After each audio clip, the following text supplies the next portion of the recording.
చెప్పండి బిందు గారు, నేను ఒక మాట చెప్తా. ఇప్పుడు మనం ఈ రోజు జరిగిన దాని మీద మనం కన్ఫైన్ ఉందాము, ఎందుకంటే కన్ఫైన్ ఉందాము. మెయిన్గా ఇవాళ జగన్ గారు అడిగిన దాంట్లో ఇంకోటి ఏంటంటే, డీజిల్ పెట్రోల్ ట్యాక్సులు అంటే స్టేట్ గవర్నమెంట్ నుంచి వచ్చేటువంటి ఆ ట్యాక్స్ని తగ్గిస్తామని చెప్పి మీరు హామీ ఇచ్చారు మేనిఫెస్టోలో. అది ఎందుకు అమలు చేయలేదు అని చెప్పేసి ఈరోజు అడిగారండి. దానికి ఏమంటారు? ఆయనకు తెలియదా సార్? ఆయన పెట్రోల్ డీజిల్ మీద 24 రూపాయలు గత ప్రభుత్వంలో పెంచారు.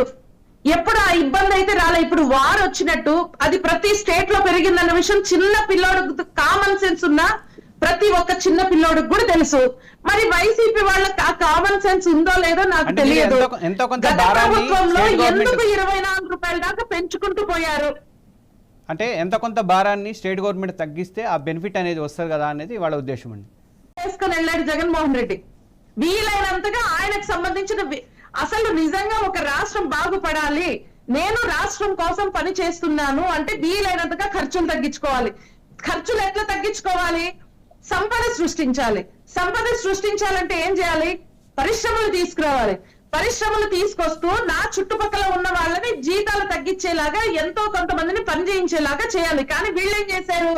చదువు దేనికి పనికిరాని వాళ్ళని కూడా సలహాదారులుగా పెట్టుకొని కొత్త కొత్త పేర్లతో సృష్టించి ఆ పని చేశారు ఈయన.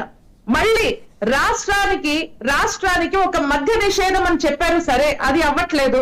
ఆ మద్యం ఏదైతే అమ్ముతున్నారో ఆ మద్యాన్ని కూడా నకిలీగా చేసేసి పూర్తిగా నకిలీ మందులు చేసి ఆ నకిలీ మందు ద్వారా ఏ ట్యాక్సులు అయితే రాష్ట్రానికి రావాలో ఆ రాష్ట్రానికి కూడా రాకుండా పూర్తిగా క్యాష్ రూపేణా తీసుకొని రాష్ట్రానికి ట్యాక్స్ లేకుండా గండి కొట్టారు.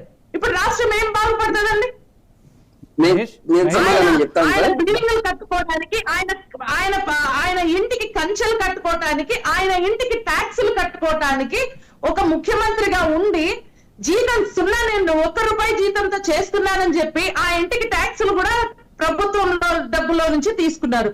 కంచెలు ఎక్కడి నుంచి కట్టారు?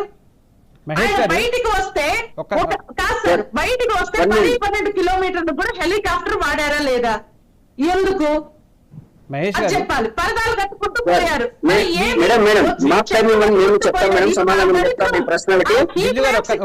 చెట్లు పట్టుకుంటూ పోవడం కారణం, చెట్లు పట్టుకుంటూ పోవడం వల్ల ఈ హీట్ వేవ్స్ కారణం. ఒక బాధ్యతాయుతమైన ఒక ప్లేస్ లో ఉన్న ఒక ముఖ్యమంత్రి చెట్లు నరుక్కుంటూ పోయాడు.